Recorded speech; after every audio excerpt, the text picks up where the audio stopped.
په ټاکنو کې د میرمنو ونډه برخلیک ټاکونکې وي. آیا افغان میرمنې خپل دا حق کاروي که نه؟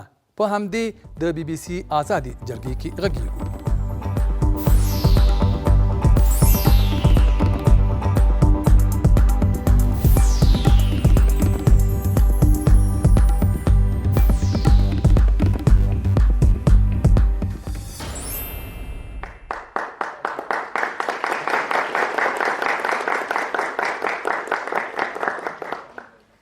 سلام و وقت شما بخیر. خوش آمدین به جرگه آزاد بی بی سی. من درخشان صدقی هستم. زه عنایت الحق یاسینیم آزاد جرګې ته ستاسې هرکلی کوم. زنان نیم پیکر جامعه افغانستان را تشکیل می دهند. قشری که با افزایش فرصت ها چالش ها هم در برابرشان روز افزون هست و هنوز هم زنان نتوانستند در پروسه های دموکراتیک نقش پررنگتر داشته باشند. د بي بي سي آزادې جرګې ته د افغانستان له بېلابېلو ولایتونو هم ګډونوال رابلل شوي دي چې ورته ستړي مشي وایو. ستړي مشئ. و مهمانان ما هم آقای حبیب ننگ رئیس دارالانشای کمیسیون مستقل انتخابات و خانم سیما سمر رئیس پیشین کمیسیون مستقل حقوق بشر افغانستان و نماینده ویژه رئیس جمهور و همچنان وزیر دولت در امور حقوق بشر و روابط بین الملل و خانم مریم آروین بارکزی مسئول ارشد بخش زنان و جوانان فیفا. شما را خیلی خوش آمدید میگم. آقای ننگ، میخوایم بحث را با شما آغاز کنیم. قرار است که در ششم میزان سال روان انتخابات ریاست جمهوری برگزار شود. آیا یک آمار مشخص وجود داره که چقدر زنان خودشان در این پروسه ثبت نام کردن و قرار است که چه شمار زنان اشتراک کنند در این انتخابات؟ سلام با شما و بینندگان عزیز و همچنان میهمانان عزیز. چیزی که نقش زنان در انتخابات گذشته و در انتخابات آینده یک نقش خیلی مهم است و تاکید ما هم بالای ازی هست که نقش زنان باید خیلی بارز باشه و ما در حالات چون افغانستان هم در حالات رشد دموکراسی هست و تمام جوامع باید در این مورد کار موثر را انجام بدن تا شش میزان حضور زنان افغانستان ما پر رنگ داشته باشیم. در چون ما ارزیابی ما و همچنان چیزی که ما پیش بینی میکنیم از انتخاباتی که در افغانستان شروع شده تا امروز فیصدی مشارکت زنان از انتخابات اول تا انتخابات ولسی جرگه اخر کاملا کاهش پیدا کرده. طبعا و حال چطور؟ یک آمار وجود نداره که چقدر زنان خودشان ثبت نام کردن برای رای دادن؟ دقیقاً ما ثبت نامی که ما انجام دادیم، ثبت نام برای ولسی جرگه در حدود 38.1% خانوما ثبت نام کرده و ثبت نامش واضح هست. ولی ما چون در حالاتی هستیم که طبعا ووتر لیستی که ما نهایی می سازیم طبعا در حدودی هست که هم خانوما هم مردا از لیست کشیده میشه. ما په راتلونکي د شپږم د میزان ته موږ ګڼې برنامې لرو. د عامه پوهاوي لار نه غواړو چې د ښځو مشارکت لوړ کړو، د خلکو ذهنیت روښانه شي. دا هغه څه دي چې موږ تعهد لرو چې باید د شپږم د میزان د ښځو مشارکت یو خو تعهد د باندې وروسته بحث کوو. اغلې بارکزی تاسې د کمیسیون چارې له نږدې نه څارئ. دغه کمیسیون چې وایي چې دی په دې باندې تاکید کوي په دې برخه کې چې کومې هڅې شوي دي ډېرې خلک د کمرنګه بولي د څارونکي سازمان په توګه. تاسې فکر کوئ چې رښتیا هم دغه ګامونه ګټور دي یا څه سپارښتنه لري څه باید وشي؟ بسم الله الرحمن الرحیم. په لومړي سر کې تاسو ته درنو میلمنو ته او ګرانو حاضرینو او ګرانو لیدونکو ته خپل سلامونه وړاندې کوم.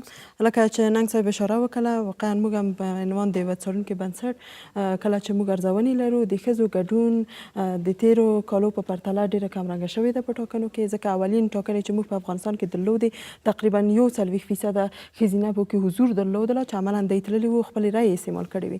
داسې که تاسو دا سیر په افغانستان کې وګورئ یو نزولي سیر دی چې فعلا په دو ټاکنو کې چې ترسره شوې یعنی پارلماني ټاکنې تقریبا 3% ښځینه و په دو کې حضور درلودل چې تاسو وګورئ چې په زمان کې چې خلک دومره آگاهی نه درلودل د پروسو نه، اما متاسفانه با وجود او چې تاسو وینئ دو پړاو ته چې موږ راځو ښځو ونډه کمرنګه کیږي، ولې با وجود دو چې عامه پوهاوي پروګرامونه تطبیقیږي، ښځې اساسي حقوق باندې لاسرسی لاسته راوړي، ولې سربیره د هم د ښځو ونډه کمیږي. دلې سوال دلې دی چې واقعا دغه ګامونه کیږي نه هغه چارونه چې دی کې دخیل دي کې ښکیل دي دیو خانه صحیح ترسره کیږي نه.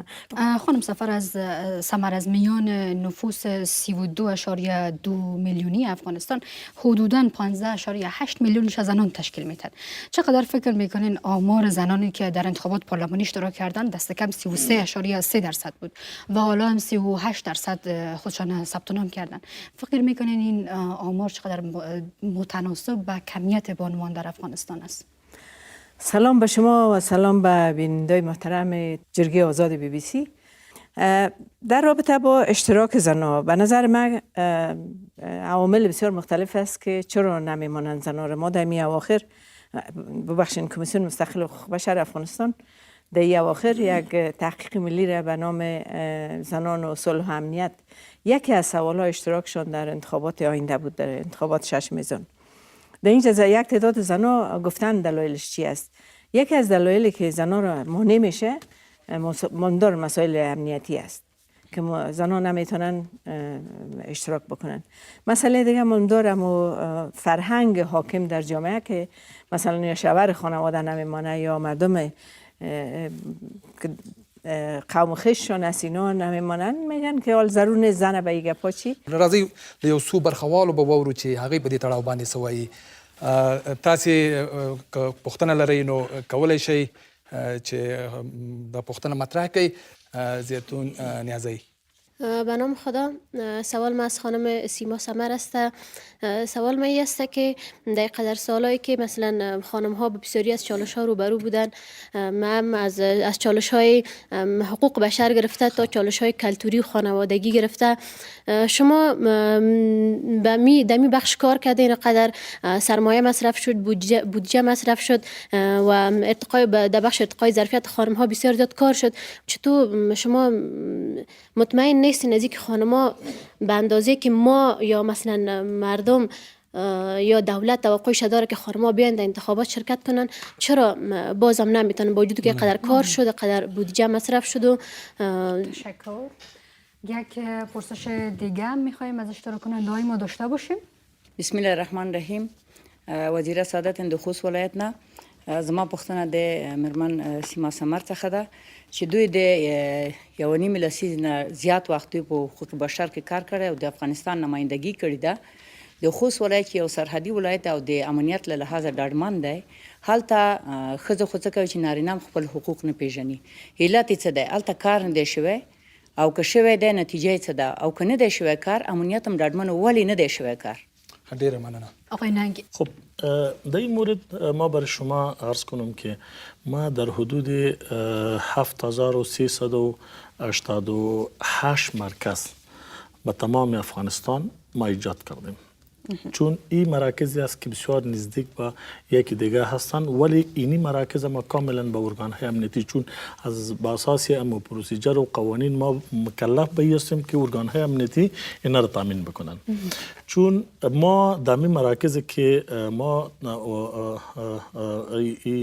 تامین امنیت میشه 5388 مرکز از طرف ارگان‌های امنیتی برای ما کاملا اطمینان داده میشه. این با اساس همو مراکز ما هستند که هم مردم با آسانی بتوانند فرضاً دسترسی پیدا بکنن و همچنان مردم امنیتش هم تامین باشن. و در عین زمان چون این بحث هست که ارگان‌های امنیتی باید در این زمینه در بخاطر اطمینان مردم اینا باید کنفرانس ها و مجالس تا تمام موارد باید داشته باشه که تا مردم با امن بیان. مشکل دوری مراکز ما مطابق امو با اساس امو نفوذ مردم و با اساس نزدیک بودن و خیلی نزدیک است یکی به دیگه مراکز ما. برای ما مهمی نیست که کابل است، ای خوست است، ای بدخشان است، ای هلمند است یا کنر است، نورستان. در تمام مراکز ما با اساس یک معیار جور شدم. قسمه دې به کې وغږیږو ننګ صاحب وروسته. راځم یو خبره ته هغه خور چې خبره وکوله چې په خوست کې د ښځو په ځای نارینه هم لا تر اوسه پورې ګوري دا د هغه نهادونو وظیفه وه چې دا باید په تیر کې ترسره شوی وای دې کې مدني دې کې ټولنې ستاسې کمیسیون هم راځي. په دې به لږ بحث وکړو. مخکې اغلې سمر ته دوه پوښتنې راجع شولې. اغلې سمر یوه پوښتنه دا وه چې 18 کلونو د بشري حقونو په برخه کې ډېرې مرستې وشوې ستاسې چې تاسې مشري کوله دغه سازمان په چوکاټ کې هم. خو په ځانګړې توګه د میرمنو په برخه کې داسې ګیلې دي تاسې دغه برخوالو نه واورېدې چې څنګه په کار وه هغسې کار نه دی شوی. تاسې دې سره موافق هستئ که نه؟ جواب مو څه دی؟ تشکر از سوالای خواهرای من. حمایت و انکشاف و تقویه حقوق بشر در هر کشور مسئولیت دولت هاست، یعنی مسئولیت بدون قید و شرط دولت هاست. ما به عنوان یک نهاد متممه که نهاد دولتی اما وظیفه داریم که همکاری کار بکنیم در این راستا. در هر کنج افغانستان حداقل مردم افغانستان کلمه حقوق بشر میفهمه. کارهایی که کمیسیون مستقل حقوق بشر افغانستان انجام داده، چی در افغانستان چی در بیرون از افغانستان، من چالش میتونم که کشورهایی که آرام است ما بسیار وضع بهتر از او داریم. این که در مثلا نمونهش میخوایم بگویم که در تمام زندانهای افغانستان شکنجه بوده.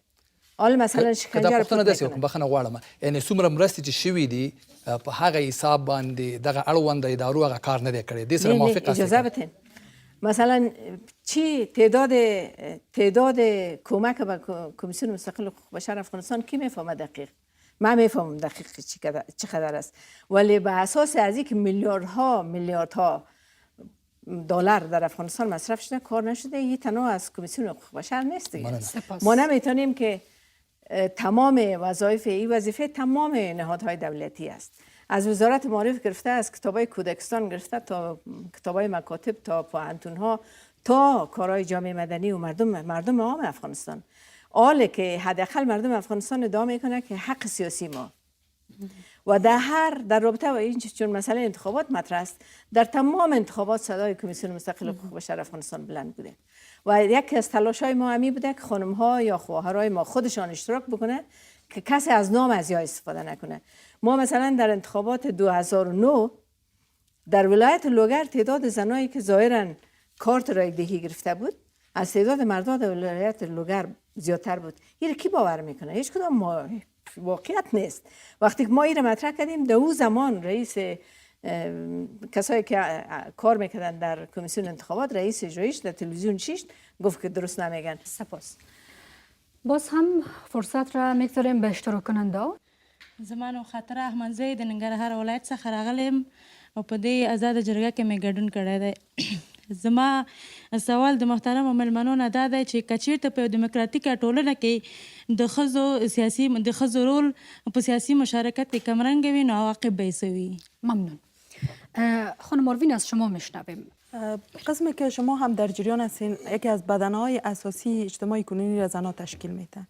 یک تعداد دوستان میگن که نیم از پیکر جامعه را زنها تشکیل میده، ولی من باور به این دارم نظر به تحلیلایی که داشتیم، تحقیقاتی که داشتیم، بیشتر نفوس کنونی افغانستان از زنها تشکیل میده. پس زمانی که در پروسه‌های دموکراتیک سهم ارزنده خود اینا به عنوان یک شهروندی که از لحاظ حقوق سیاسی آگاه هستن اشتراک نداشته باشن، نظام به قهقرا میبره. یا به عباره دیگه گفته میتونیم که امروز نتایج منفی را که ما در اجتماع کنونی خود میچشیم، امروز اگر میگیم که 10 سال بر زن افغان کار شده ولی هیچ دستاورد و پیامد بر از او نداریم، دلیلش است که ما امروز خانم‌ها را در رهبری نداریم.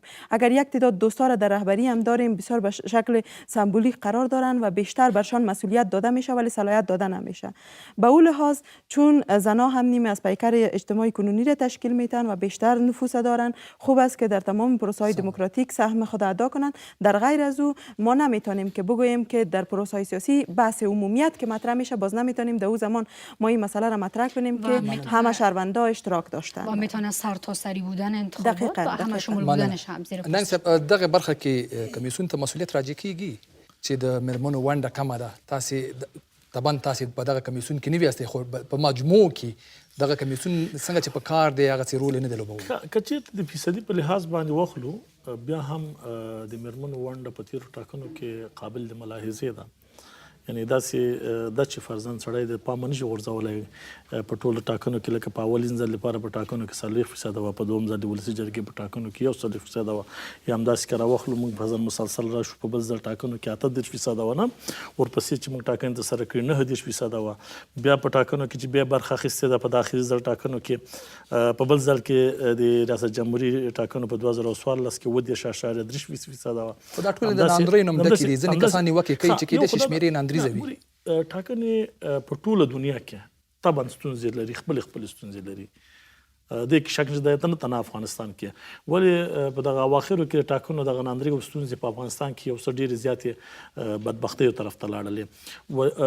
یوازینۍ مسله دا ده چې موږ امریکا کې چې ډېره لویه ډیموکراسي ده هلته هم تاسو وګورئ تر اوسه پورې هغه ناندرۍ لا پای ته نه دي رسېدلي. موږ باید هر څوک په خپل سهم سره دغه برخه باید کور کړي، په دې باندې باید کار وکړي چې تر څو پورې موږ د ښځو ونډه په راتلونکي ټاکنو کې ډېره پراخه ولرو او د دغه قشر هغه حق چې کوم د دې حق ده دا باید نه محروم نشي. په دې کې موږ یوازې ټاکنو کمیسیونونه حتی د دوی د کورنۍ غړي نارینه دا ټول په دې کې مسؤل دي چې مسؤلانه لکه مخکې چې سمر صاحب ته اشاره وکړه ګوري اصلا داسې ده چې ښځې نه پرېښودل کېږي چې هغې تذکره واخلي. اوس تذکره یو د هغه مهم مسایل نه کله چې حج ته ځي بیا ورته اخلي، ولې که چیرې د ملي مسایلو دپاره وي ورته نه اخلي. دلته باید یو ذهنیت په ټول قومي مشران علما دا ذهنیت به څوک جوړوي؟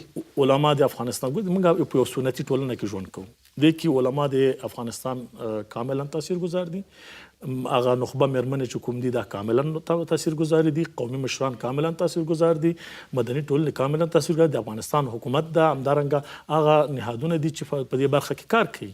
اجازه ندید رابطه خود بگویم. دسترسی خانم های دهات کمتر است. شما در مرکز کابل تعداد زنایی که اشتراک میکنه در مرکز خوست، در مرکز پکتیا، در مرکز مزار و هرات و قندهار تعداد زنها بیشتر است. اما هر قدر در نقاط دوردست افغانستان میرین اشتراک زنها میزانش پایین میره. شما میتونید در شبکه‌های اجتماعی هم برنامه جرگه آزاد را دریافت کنید. در فیسبوک، توییتر و اینستاگرام میتونید اوپن جرگه یا جرگه آزاد بنویسین و صفحه ما را دریابین و جریان مکمل برنامه جرگه آزاد را هم میتونید در یوتیوب ما تماشا کنید. یک وقفه کوتاه میگیریم و دوباره برمیگردیم.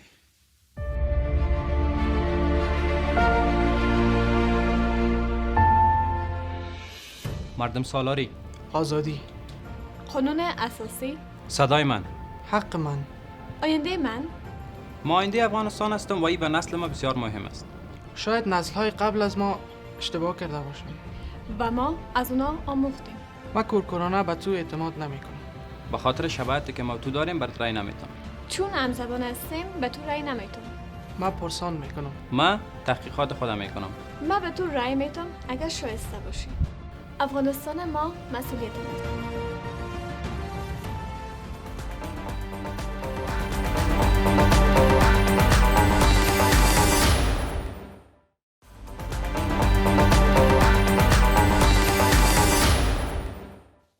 هغه اوریدونکو او لیدونکو ته یو ځل بیا هرکلی کوو چې د آزادې جرګې په پروګرام کې موږ سره شریک دي یا په تلویزیون او رادیو باندې ګوري او اوري. نن په دې غږیږو چې څنګه په ټاکنو کې د میرمنو ونډه زیاتېدی شي او د دې په مخ کې خنډونه څه دي. دلته یو شمېر ګډونوال هم موږ رابللي دي چې د هغوی نه د دوی نه به وپوښتو چې د ټاکنو په تړاو باندې څه پوښتنه لري. مهرباني وکړئ.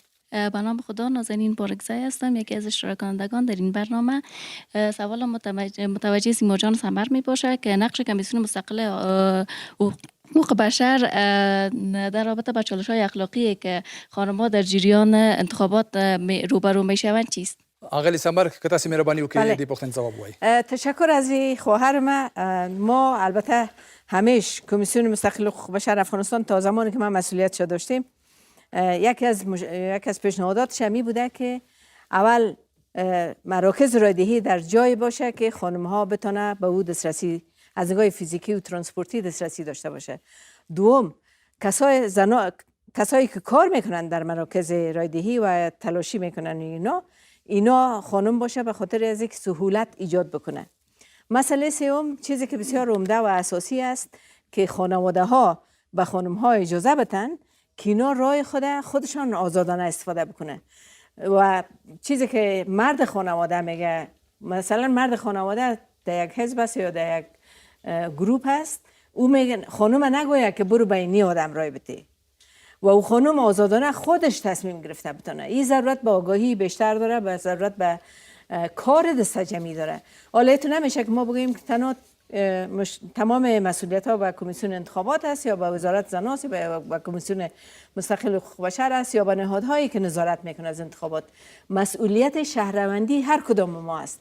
یعنی در هر پروسه که زنها اشتراک کامل نداشته باشه او پروسه ناکام است. اغلی بارکزی بخنه غواړم څومره دغه کلچر یا د دود عام دی لکه اغلی سمر چې ویلي چې خلک نارینه د کورنۍ خل مجبوري چې زما په خوښه باندې نارینه په خوښه باندې خپل رای وکاروي.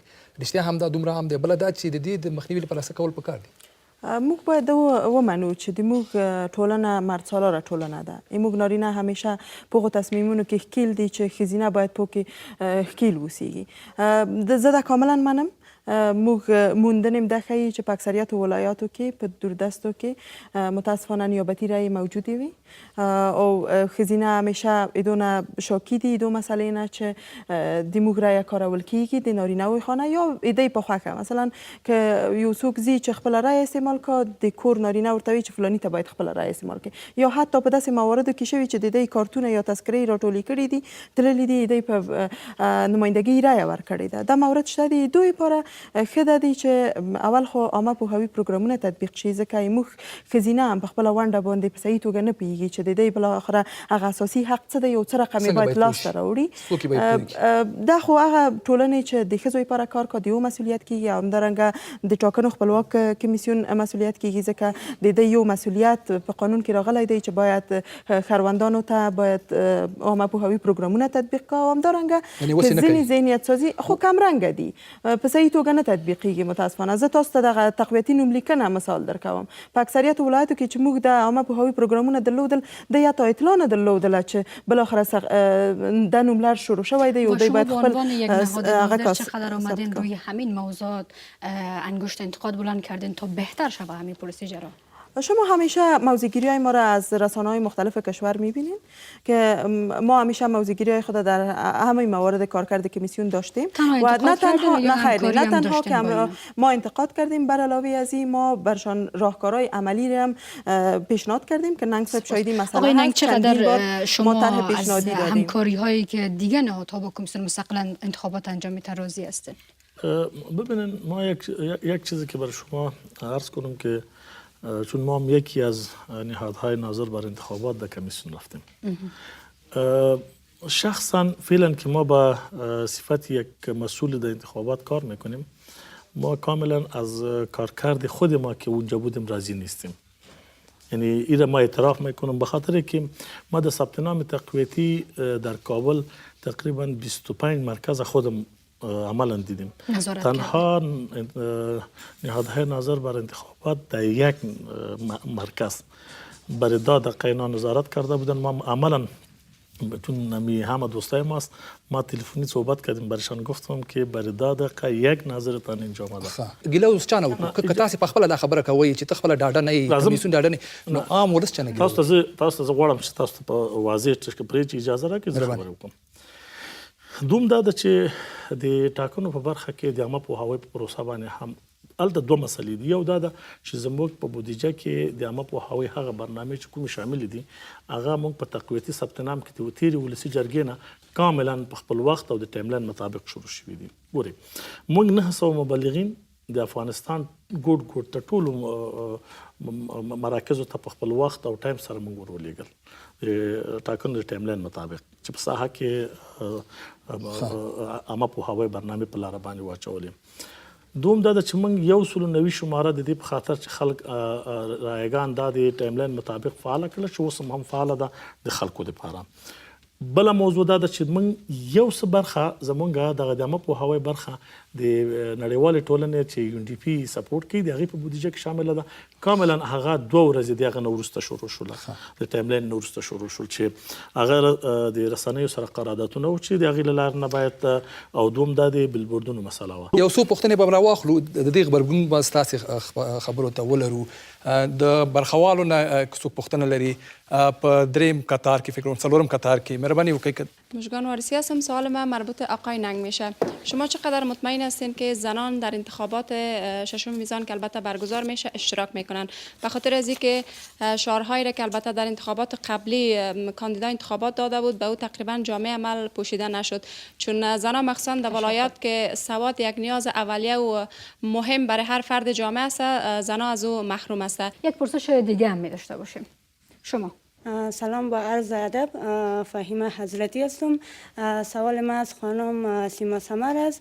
پیشتر گفتن که اگر در پروسه که خانم ها اشتراک نداشته باشد او پروسه ناکام است، پس چگونه می تواند تمی خانم ها در انتخابات سهم فعال داشته باشد و به چه اندازه می اشتراک نکردن خانم ها در انتخابات و نتایج انتخابات تاثیر منفی دارد؟ ډیره مننه. ابتدا خانم سمر را داشته باشیم بعد شما را داشته باشیم.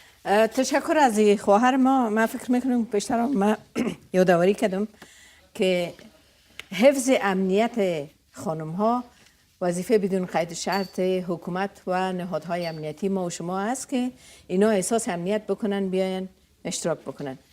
چیز دیگه که بسیار اساسی و بنیادی است آگاهی دهی برای خانم ها و از حقوق سیاسیشان که اینا به عنوان یک شهروند نه تنها حق دارن بلکه مسئولیت دارن که اشتراک بکنن در انتخابات و این مسئولیت نه تنها زنا بلکه هر شهرونده که طرفدار تقویه دموکراسی است، طرفدار رژیم های مردم سالاری است باید اشتراک بکنه. گپ اساسی و بنیادی است که اگر خانم ها واقعا امنیت داشته باشن و دسترسیشان در مراکز رایدهی خوبتر باشه اینا اشتراک میکنن. گپ اصلی که به خصوص در انتخابات گذشته و انتخابات فعلی که مسئله تذکره مطرح است، یک تعداد زیاد خواهرای ما شما تذکره نداره. میخوایم بپرسم که در ما بین شما کسایی هست که در خانوادهتان مادرتان تذکره نداشته باشه؟ حتما است. بنابراین این خودش نداشتن تذکره، نداشتن یک کارت هویت مانع رفتن خانم ها میشه. تشکر. اجازه نکته دیگر میخوایم یادآوری بکنم این است که خورای عزیز این مسئولیت تمام شهروندان است، به خصوص نسل جوانی که تحصیل کرده است که در این راستا فعالتر عمل بکنه. ډیره مننه. ننګ صاحب مخکې پوښتنه کوي لطفا جواب کوي.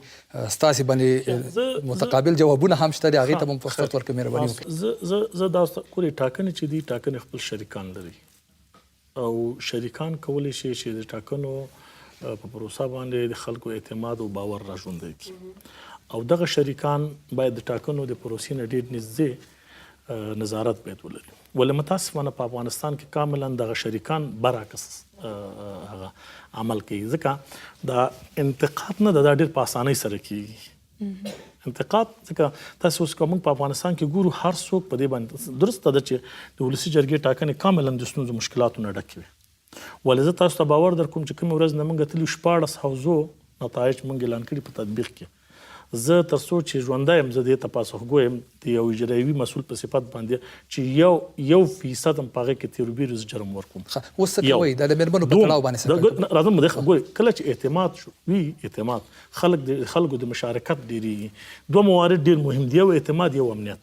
د ټاکنو د خلکو د شراکت په هغه کې دغه دوه برخې ډېرې مهمې دي. که چیرې امنیت ما تاسو ته مخکې ولې ګورئ امنیتي ارګانونه لوی شریکان دي د ټاکنو، مدني ټولنه لوی شریکان دي د ټاکنو، حکومت لوی شریکان دي شریک دي د ټاکنو، افغانستان خلک یو هیواد خلک دا د شریکان دا هر څوک په خپله برخه کې باید کاملا دی خپل سهم ادا کړي. مسله دا ده چې موږ زمینه مساعده کړې د نظارت دپاره کاملا نه تنها یو زه تاسو ته مثال اغلی اروین سرخوځئ تاسې کله چې زمینه برابره کړې ده د دې ځواب به واخلو. زه راځم زه په دې زه باثبوته او بېثبوته قطعا خبره نه کوم.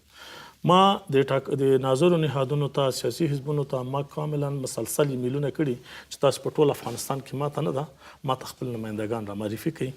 زه د ټول افغانستان ټول ولایتو ته داسې معرفي کوم لکه زما یو کارمند چې راځي او ځي یوازینی هغه کوم حقوق چې دوی دي دوی به د دې په اساس نظارت وکړي، بل څه کې مداخلې اجازه هم نه ورکوم. تر اوسه پورې درې نهادو ماته معرفي کړي دي اغلی اروین ستاسو چې کله خغلی نن خبرې کولې سر مخوځول یعنی په نفع کې څه جواب لري؟ مخکې ننګ صاحب اشاره وکړه چې د تقویتي نوملیکنه کې ناظرین موجود نه وو. موږ د ګډونوال ملامت کړي، موږ ته کمیسیون اعتبارنامه را نه کړله. کله چې موږ اعتبارنامه ونه لرو په څه اساس باندې ولاړ شو موږ نظارت وکړو.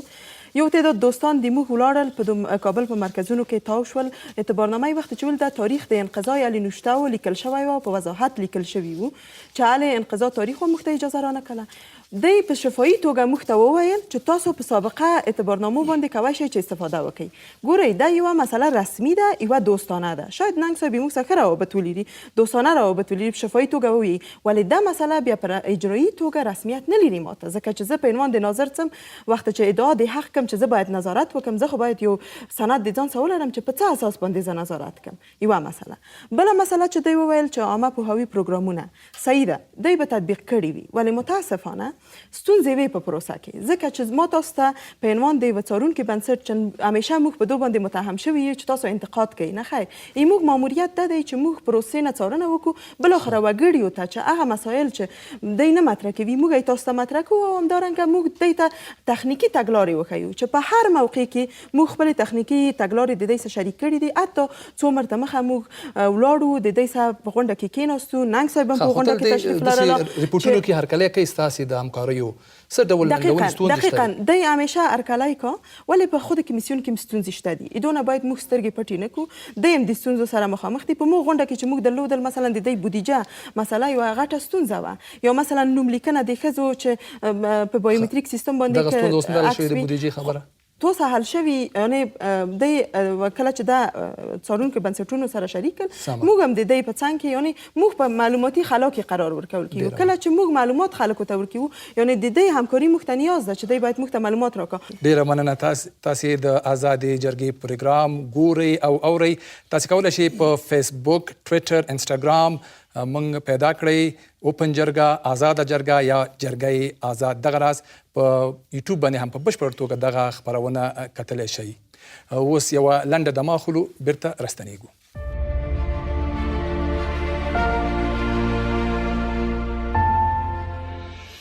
مردم سالاری، آزادی، قانون اساسی، صدای من، حق من، آینده من. ما آینده افغانستان هستم و این به نسل ما بسیار مهم است. شاید نسل‌های قبل از ما اشتباه کرده باشند و ما از اونا آموختیم. ما کورکورانه به تو اعتماد نمی‌کنم. به خاطر شباهتی که ما تو داریم برات رأی نمیتونم. چون همزبان هستیم به تو رأی نمیتونم. ما پرسان میکنم. ما تحقیقات خودم میکنم. ما به تو رأی میتونم اگر شایسته باشی. افغانستان ما مسئولیت ما.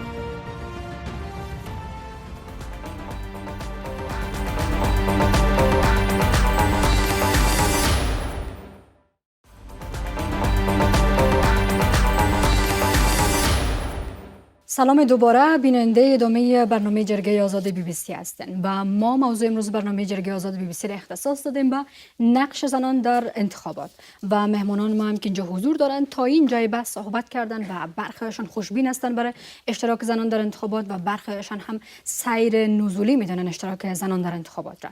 و خانم سمر از شما میپرسیم چگونه میشه که اعتماد دوباره برای کمیسیون های انتخاباتی حاصل شود و مخصوصا در بخش زنان باید کدام سهولت ها جدای از اینکه مراکز بهشون نزدیک شود کدام سهولت ها باید مد نظر گرفته شود؟ البته متاسفانه انتخابات در افغانستان شما اگر ببینید در انتخاباتی که در 2004 صورت گرفت اینقدر انتقادی که در انتخابات سال گذشته پارلمان صورت گرفته وجود نداشته. انتخابات 2005 هم رقم، انتخابات 2009 خراب بوده، انتخابات 2014 خرابتر از او بوده. اینا خودش نشان دهنده از این است که مشکلات بسیار جدی در روند انتخابات وجود دارد. آلی او در ثبت نام تذکره یا دستگر زدن تذکره یا در ارائه مثلا معلومات کافی در رابطه با بایومتریک است یا ادامه فرهنگ مافیات است. ولی او آدم عوض که جزا داده شود یک پست خوبتر دیگه را میگیره. اینا کلش باعث از این میشه که مردم بگوید که در انتخابات اعتماد نداره. شما برین در روی سرک از مردم پرسان کنین، حداقل 10 تا 30% مردم میگه که اعتماد نداره به انتخابات. بنابراین کاری را که ما فکر میکنم مردم افغانستان در مجموع بکنه، هر کدام ما در جای خود به مسئولیت خود انجام بدیم، که اشتراک ما در انتخابات ضامن شفافیت است. ممنون و ضامن عادلانه بودن انتخابات است. باز هم نوبت را میگذاریم به اشتراک کنندهایی که پرسش دارن. میخوایم که از اشتراک کننده پرسش داشته باشیم. ټولو نه مخکې راغلو میلمنو ته ښه راغلاست وایم چې موږ په تېرو انتخاباتو کې ولیدل چې موږ خپلې خویندې میندې او لورګانې او ټول په حساب د همسایه‌توب په حساب باندې په خپلو ګاونډ کې په خپلو خپلوانو ښځو باندې غږ کړی چې انتخابات ورکړي. په پراخه توګه باندې هغوی راغلل، هلته یې ونډه واخیستله او په انتخاباتو کې حصه واخیستله چې حالت دا چې ټوله ورځ هغوی منتظر پاتې شو د مراکزو د کمبود د وجې نه او خپل ماشومان او کورنۍ په بې سرنوشته په کور کې پاتې او کورونه یې پرېښي وو. نو کله چې بیا د انتخاباتو اعلان کیږي نو په هغې باندې میاشتې لګیږي او د هغې نه وروسته چې کله د میاشتو وروسته هم نتایج اعلانیږي، هغه نتایج په دا رقم اعلانیږي چې هغه د افغانستان خلکو ته یا د افغانستان ښځو ته چې هغوی ډېره قرباني ورکوي، هلته ټوله ورځ تېروي او په ګرمۍ او په سختۍ او په بمونو او په ډزو کې هلته وخت تېروي، نو هغوی خپله رایه ورکوي. نو د هغوی رایه چې کله ګوري ضایع شوې ده، نو تاسو د هغې دپاره څه ډاډ ورکولی شئ چې دا د تاسو رایه په آینده کې نه ضایع کیږي؟ تشکر. راضیه صالحی هستم از ولایت بادغیس. سوال ما خدمت از خانم سیما سمر بود که خودشان هم پیشتر یادآوری کردن که یک تعداد خانم‌ها اعتراض کردن بعد علاوه از اینکه اونا برنده بودن از آرای شفاف مردم، اما در پارلمان را نیافتند در انتخابات پارلمانی. بعد علاوه از اینکه دولت به صدای از وا نشنید و صدای به اعتراض از وا جواب نداد، به بسیار به حرمتی خیمه از وا را برداشت و باز ما چطور آینده اعتبار کنیم و در انتخابات اشتراک کنیم و مشاوره خود قسم قناعت بدیم که ما را اجازه بدن و ما در انتخابات اشتراک کنیم. سپاس. آقای ننگ، ابتدا از شما میشنویم. یک مسئله ای است که دو پرسش هر دوش برمیگشت به همون مسئله و این چقدر میتونه تاثیر داشته باشه که زنها بازم بیاین اشتراک کنند در انتخابات؟ یو خو د مراکزو مسله وه. د مراکزو مسله کاملا په تیر کې په هر محل کې کوم مراکز چې په کوم مراکزو کې چې کوم محلونه ایجادیږي، نو هر محل کې موږ 600 رای دهنده باید هلته رای اچولې. موږ کاملا د تیرو درسونو ته د په زده کړې سره موږ دا راټیټ کړي دي 400 کسانو ته. دا ځل به په هر محل کې 400 کسانه رای اچوي تر څو پورې خلک کولی شي سهولت ورته ایجاد شي. په تیر ځل کې د بایومټریک مسله دا وه چې د بایومټریک سره یو هارد کاپي لیست تللی و، هلته به د نوم پیدا کېدل کاملا مشکل و. دوم دا ده چې موږ په ډیوایس کې چې کوم لیست اپلوډ کړی ده دې کې موږ کولی شو په ډېر اسانۍ سره په ډېر کم وخت کې ممکن د 30-40 ثانیو پورې د سټیکر نمبر په اساس باندې کله چې موږ سټیکر نمبر په ډیوایس کې شاملو د ټول مشخصات راځي، اسم ولادت، د تذکرې نمبر، سټیکر نمبر، دا مکمل راځي. نو د دې په خاطر موږ دغه ټول هغه تیر تجارب چې کوم بیا تکرار نشي، خلک له رای ورکول له حق نه محروم نشي، د خلکو وخت ضایع نشي، دا ټول خلکو ته ډاډ ورکوي. دقیقاً دا ټول هغه څه دي چې مخکې اغلی سمر مو ته اشاره وکړه. بخښنه غواړم اغلی سمر مو ته اشاره وکړه کله چې دغه دلته میرمنو هم ویلي چې زما رای نه حسابېږي، نو زه به څنګه میرمنې وهڅوم چې راشي بیا رای کې برخه واخلي؟ ما مخکې زه تاسو ته وایم شریکان د ټاکنو چې کله دقیق نظارت وکړي د خلکو د اعتماد سطح لوړولی شي. یعنې اوس یې نه کوي؟ نه زما هدف د نه کوي، ولې نه؟ یو تاسې چې وی کوي یعنې اوس یې نه کوي؟ یو هغه شته دقیق نظارت. موږ دعوت ورکوو شریکان د ټاکنو ته چې هغوی راشي زموږ د کار. زه اوس نشم کولی چې د تېرو ټاکنو ټوله پړه په خپل ځان باندې وکړم چې ولې داسې شوي دي. زه هم هغه سره موافق نه یم. هغه څه چې شوي دي زه هم هغې نه تشویش لرم، زه هم ولې هدف دا ده چې دلته دقیق نظارت د خلکو اعتماد پورته کولی شي، دقیق نظارت د ټاکنو اعتبار لوړولی شي. نو دا هغه څه دي چې موږ کاملا دې ته ژمن یو چې ناظرینو ته چانس ورکوو، د افغانستان خلکو ته معلومات ورکوو. موږ په تخنیکي لیول باندې کاملا ګوري. موږ آموزش زده کړه د خلکو دپاره کاملا په ټولو برخو کې په خپل وخت سره شروع کړو د ټایملاین مطابق. موږ دا ځل عامه پوهاوی په شپږم ریاست باندې کاملا ټول آمادګي لرو او په دې د عامه پوهاوی ټول هغه لارې چارې چې کوم موږ پورې مربوط دي دا موږ ترسره کړو. موږ عمل کې ثابتوو هغه څه چې څه کړي موږ عمل کې تاسو ته ښیو چې موږ په عمل کې ثابتولی چې دغه دمه پورې. دوم دا ده چې ګوري یو تفکیک چې تیر کې هم د مدني ټولنو په منځ کې د شوی ګوري ناظر نهاد او هغه نهاد چې هغه په اوټریچ کې یا په عامه پوهاوی کې کار کوي دغه تفکیک شوي نه دي. دلته دا خپله مې یوه ستونزه ده چې فرضاً هغه څوک چې هغه ناظر دي هغوی دپاره زمینه نه ده مساعده شوې. فرضاً حتی زه د دې طرفدار یم چې د ناظرو نهادونو دپاره باید د ټاکنو په بودیجه کې د هغې دپاره بودیجه وي.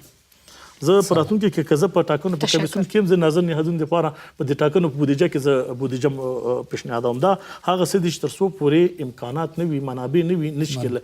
دوم دا ده چې ډونران هم په دې برخه کې په کار دا ده چې دوی عملا هغه چاته فنډ ورکړي چې هغه په نظارت کې کار کوي هغې د تېرو ټاکنو نه تجارب لري وکولی شي واقعا د ټاکنو اعتبار او اعتماد خلکو ته. دا په دې معنا نه ده چې ناظر نهادونه باید یوازې انتقاد کړي، نه، که چیرې هغه کړنې چې ټاکنو کمیسیون د خلکو دپاره د شفافیت دپاره ترسره کوي هغه باید تقدیر کړي، هغه باید خلکو سره شریک کړي او هغه څه چې نواقص په دې کې وي هم د ټاکنو کمیسیون هم د خلکو سره شریک کړي تر څو پورې هغه مسؤلین دې ته متوجه کړي. تشکر. اوس یوه لنډه دمه اخلو بیرته راستنیږو.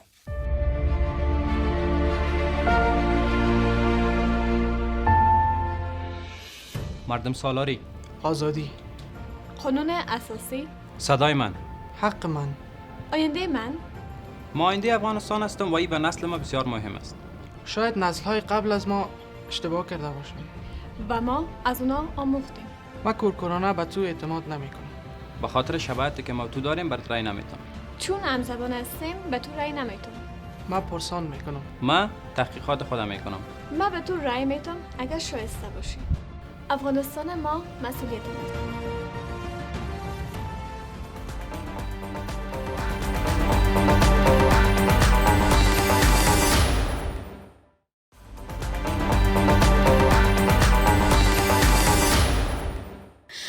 خانم سمر، ما هیچ کاندید زن در انتخابات ریاست جمهوری نداریم، هرچند معاونین وجود داره اما کاندید مستقل نداریم. چقدر میتونه این روی روحیه اشتراک زنان در انتخابات تاثیر بذاره؟ او که دغه اضافه کې وایي چې زموږ رای ځای کیږي. اول تشکر از سوال کننده ما، از برادر ما که سوال کردن. ماندار اگر رای از اینا درست حساب نشه یک تخطی بسیار جدی و حقوق بشر است مثل هر تخطی دیگه. برای که حق انتخاب و حق کاندید شدن و حق رای دادن حق ابتدایی انسان هاست در یک کشوری که میخواین پروسه دموکراتیک تقویت بکنن یا طرف دموکراسی برن. تخطی ازی تخطی حقوق بشر است. در رابطه با سوالی که خواهر ما انجام داد پرسان کرد، کمیسیون مستقل حقوق بشر افغانستان البته زمانی که ما بودم خانم ها آمدن، ما شکایتشان شنیدیم، تمام شکایاتشان رسما به کمیسیون شکایت انتخاباتی رفته چون تصمیم اصلی را کمیسیون شکایت انتخاباتی میگیره. گپ آخر من این است دوستای عزیز که در هیچ جای شک نیست که مشکلات بسیار جدی وجود داره. یکی از مشکلات اعتماد به خود پروسه انتخابات است. به می دلیل است که چون مسائل پولی و مسائل خیشخوری و قومبازی و منطقه و زبان و همه چیز دیگه دخیل است. ما و شما به عنوان کسایی که شهروند مسئول در افغانستان هستیم باید از این پروسه استفاده صادقانه و مسئولانه بکنیم برای بهبود وضعیت. تشکر از شما. ډیره مننه. اغلی اروین مونږ واوریدل د برخوال نه هم واوریدل نیوکې کولې، کلتوري مسایل هم شته دي، ځینې داسې په دې خبري رسنیو کې ځینې ادعاوې هم راغلې په دې وروستیو کې. څنګه میرمنې قانع کېدی شي چې هغې په دغه پروسه کې شریکې شي؟ او بل دغه وړاندیز چې ښاغلي ننګ وکړ دا به څومره ګټور وي؟ تاوتریخواري او سنتي او کلتوري مسایل په موږ په ټولنه کې متاسفانه موجود دي او 12 کاله مبارزه هم وشوه ولې صحیح پایلې نه درلودلې.